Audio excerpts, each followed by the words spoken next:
안녕하세요. 서울시장 박원순입니다. 2016년 묵은 해가 가고 2017년 새해가 밝았습니다.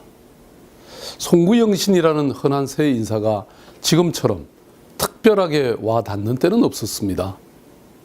지금 대한민국은 암울한 시대와 위대한 역사가 교차하고 있습니다. 암울한 시대는 소위 정치 권력, 자본 권력, 학벌 권력 등 기득권 동맹이 만들어냈다면, 위대한 역사는 상식의 사회를 꿈꾸는 평범한 국민들이 만들어가고 있습니다. 이제 시대 교체의 때가 되었습니다. 보낼 것은 보내고 끝낼 것은 끝내야 합니다.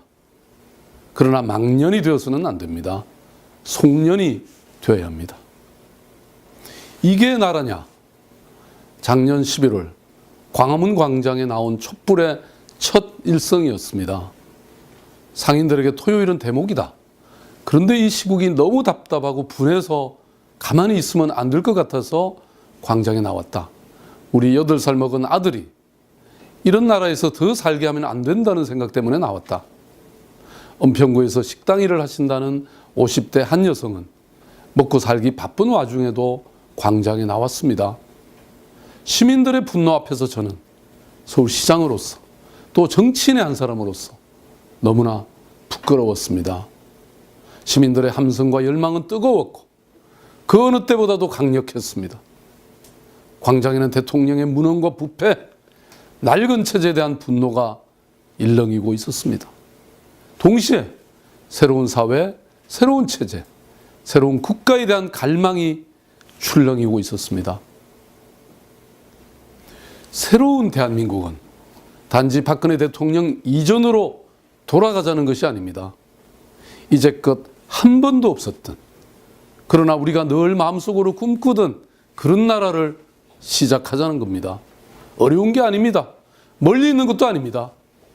은평구 어느 골목에 있을 식당에서 하루하루 성실하게 일하면 잘 먹고 잘 사는 나라, 그의 8살 아들이 안전하고 행복하게 자라나는 나라가 좋은 나라입니다. 먹고 사는 문제, 그것이 가장 중요합니다. 그러나 그것이 국민들이 광장에 나온 궁극의 목표는 아닙니다.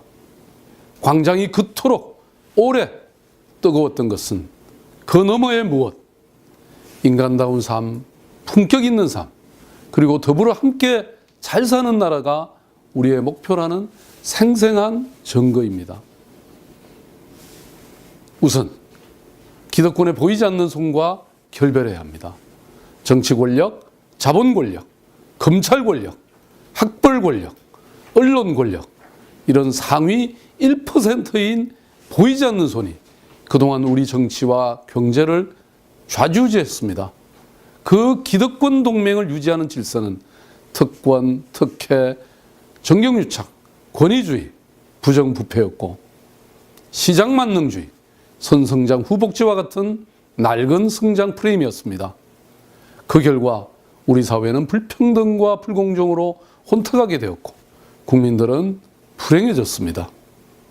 우선 불평등, 불공정 문제를 해결할 주체인 정치의 구조적 모순을 개혁하고 사회 경제적 불평등을 낳는 구체제, 구질서를 완전히 바꾸지 않으면 새로운 대한민국은 없습니다. 새로운 대한민국은 국민과 함께 시작해야 합니다. 모든 권력은 국민으로부터 나옵니다. 이번에 국민들은 가만히 있으면 안 된다는 것을 깨닫고 분연히 일어섰습니다. 당당하게 국민 권력 시대를 열었습니다. 권력은 분산시켜야 합니다. 감시받지 않는 권력은 남용되고 부패합니다. 중앙정부는 지방정부로 권한을 이양하고 지방정부는 시민사회와 협치해야 합니다. 대통령 누구누구의 정부, 또 시장 누구누구의 서울시가 아니라 시민의 정부, 협치의 정부를 만들어야 합니다. 중앙정부는 지방정부로 권한과 예산을 분산시켜야 합니다. 서울시는 친환경 무상급식, 청년수당을 추진하면서 또 메르스 사태로 중앙정부와의 갈등을 경험하면서 지방분권, 지방자치의 중요성을 확인하고 또 확인했습니다. 시민들과 더 가까이에 있는 지방정부가 시민들의 삶을 책임질 수 있어야 합니다. 지방정부는 시민사회와 소통하고 협치해야 합니다. 서울시는 시민사회와 협치하는 시민의 정부입니다. 고객으로 불리던 시민이 주인이 되었고 당면한 과제부터 미래 100년의 도시계획에 이르기까지 시민이 시장이었습니다. 주민참여예산제 원전 하나 줄이기, 2030 서울 플랜, 2020 청년 보장과 같이 시민들은 예산의 사용을 직접 결정하기도 하고 정책을 입안하고 실행하고 감시하는 주체가 되었습니다. 스스로 뼈를 깎는 공직사회 혁신도 계속되어야 합니다. 서울시는 그동안 가불관계 혁신, 하도급 혁신, 행정서비스 혁신, 이런 공직사회 혁신을 추진했습니다. 특히 공직사회의 부정부패를 없애고 투명성을 높이기 위해 서울시는 김영란법 시행 2년 전부터 김영란법보다 더 엄격한 박원순법을 시행하고 있습니다. 올해도 청렴하고 책임 있는 공직사회 혁신을 위해서 우리 스스로 박차를 가해야 할 것입니다. 가장 좋은 권력 감시이자 가장 건강한 민주주의는 일상의 민주주의가 실현되는 것입니다. 서울에는 시민청, 서울혁신파크, 50+ 캠퍼스, 찾아가는 동주민센터, 마을공동체, 학교에 이르기까지 이미 서울 곳곳에 시민의 삶과 정치가 만나는 만남의 광장이 생겨나고 있습니다. 각자의 꿈은 달라도, 가는 길은 달라도 시민들은 대화하고 토론하며 생활정치를 꽃피우고 있습니다. 이렇듯 촛불들이 삶의 공간으로 스며들 때 진정한 시민혁명이 완수될 수 있습니다. 국민들은 불평등한 사회에 분노하고 있습니다. 저는 이러한 불평등을 극복하기 위한 방안으로 경제와 복지, 성장과 분배를 구분하지 않는 모두의 경제를 제안해 왔습니다. 모두의 경제는 국가와 재벌 대기업이 두 개의 앞바퀴를 되어서 끌고 가는 전륜 구동 방식이 아니라 대기업과 중소기업, 노동자와 복지가 함께 움직이는 사륜 구동의 네 바퀴 경제입니다. 서울시가 그동안 추진했던 경제민주화, 노동존중, 일자리와 복지정책이 바로 그것입니다. 올해에도 서울시는 꾸준히 좋은 일자리 만들고 창업을 촉진하고 골목골목의 소상인들의 삶도 알뜰하게 챙겨갈 것입니다. 더 나아가 노동의 가치와 인간의 존엄성을 회복함으로써 시민들이 인간다운 삶, 품격 있는 삶을 살 수 있도록 해야 할 것입니다. 결국 사람입니다. 서울의 또 다른 이름은 사람특별시입니다. 사람에 대한 투자가 미래를 위한 최고의 투자입니다. 서울시는 2011년 친환경 무상급식을 시작하면서 대한민국의 보편복지 시대를 열었습니다. 그리고 2020년까지 2명 중에 1명은 국공립 어린이집을 다니는 공격적인 목표를 추진해서 국가 책임 보육을 이끌고 있습니다. 국가 책임 보육은 미래를 잠식할 저출산 문제일 뿐만 아니라 여성 경력 단절, 여성 일자리, 성평등의 문제를 동시에 해결할 수 있는 최고의 공공투자입니다. 올해 확대 시행될 청년수당과 생활임금제 실험은 한국형 기본수당의 밑거름이 될 것입니다.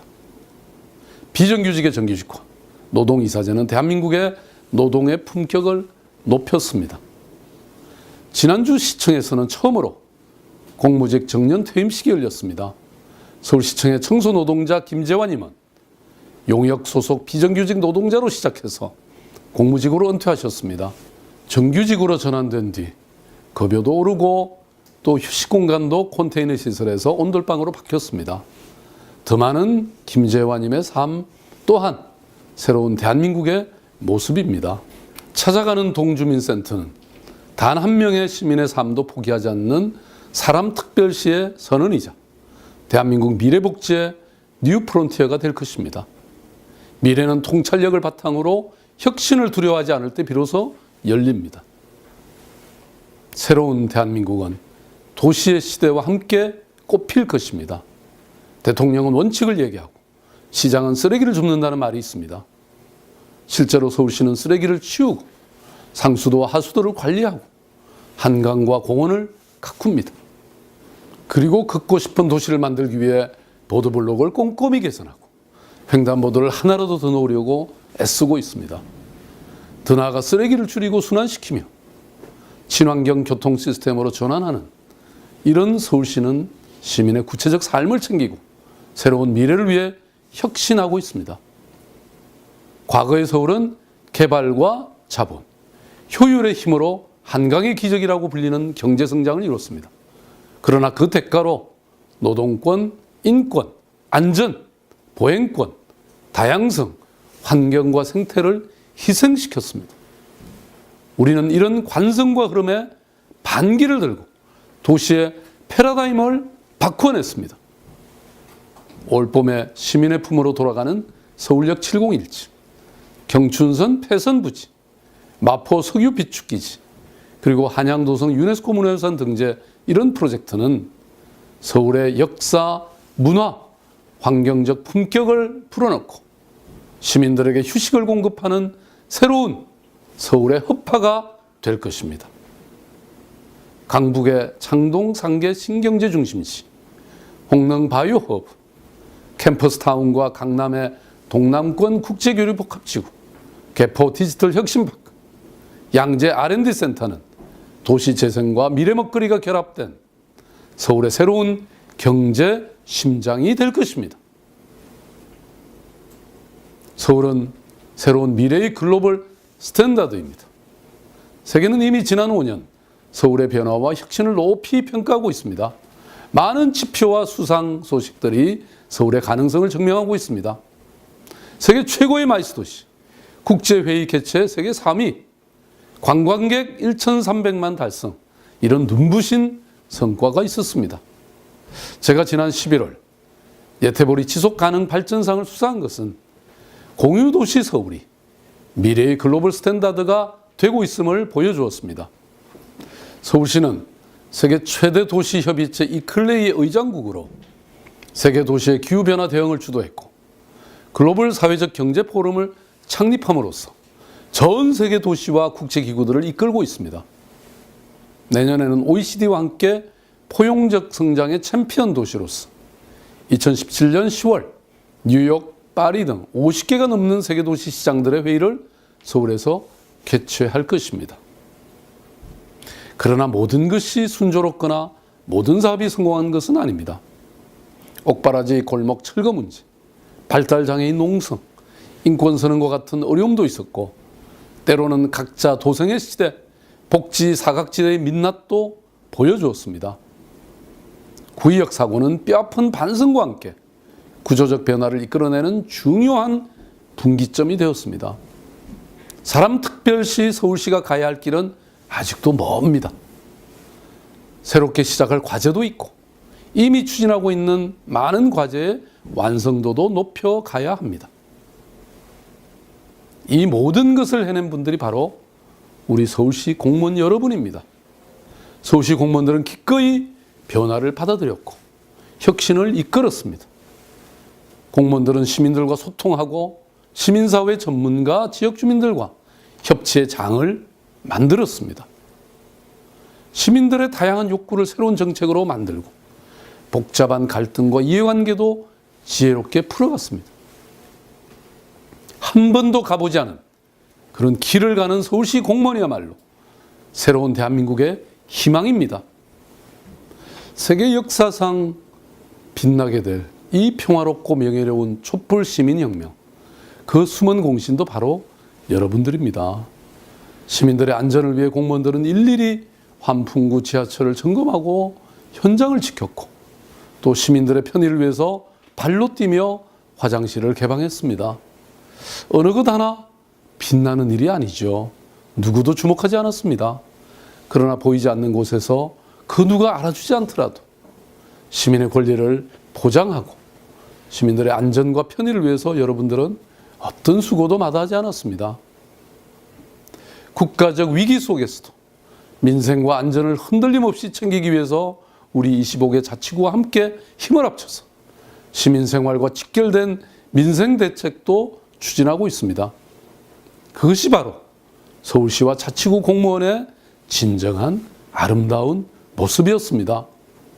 저는 그런 여러분과 함께 일하는 것에 무한한 자부심을 느끼고 있습니다. 서울시 공무원들과 함께라면 새로운 대한민국이 가능하다는 믿음이 생겼습니다. 새로운 미래는 꿈꾸고 실천하는 사람들의 것입니다. 누리과정 예산 문제를 근본적으로 해결하고 국가 책임 보육으로 가야 합니다. 대한민국의 미래를 준비하는 청년수당을 실시해야 합니다. 한국사 국정교과서와 최종적이고 불가역적인 위안부 합의는 당장 폐기해야 합니다. 남북 대화를 재개하고 개성공단을 다시 열어야 합니다. 서울시 서랍 속에 잠들어 있는 서울 평양 도시협력 구상이 빛을 보는 날, 세월호 진실이 밝혀지는 날, 대한민국의 새로운 미래가 열릴 것입니다. 대한민국은 한강의 기적으로 세계를 놀라게 한 저력이 있습니다. 2017년 지금 세계는 다시 대한민국과 서울을 주목하고 있습니다. 이제 한강의 기적을 넘어 광화문의 기적을 이어가야 합니다. 지금 광화문 광장에서 펼쳐지고 있는 평화롭고 성숙한 민주주의, 이 용기와 열정, 우애와 연대는 사람 특별시를 완성시키고 새로운 대한민국을 만들어갈 것입니다. 서울의 혁신과 협치는 새로운 대한민국의 밑거름이 되고 세계 속에 빛나는, 무엇보다 시민들의 삶 속에 빛나는 서울을 만들 것입니다. 서울은 새로운 대한민국의 뜨거운 심장입니다. 서울 시민들과 함께, 국민 권력과 함께 새로운 대한민국을 시작합시다, 여러분. 감사합니다.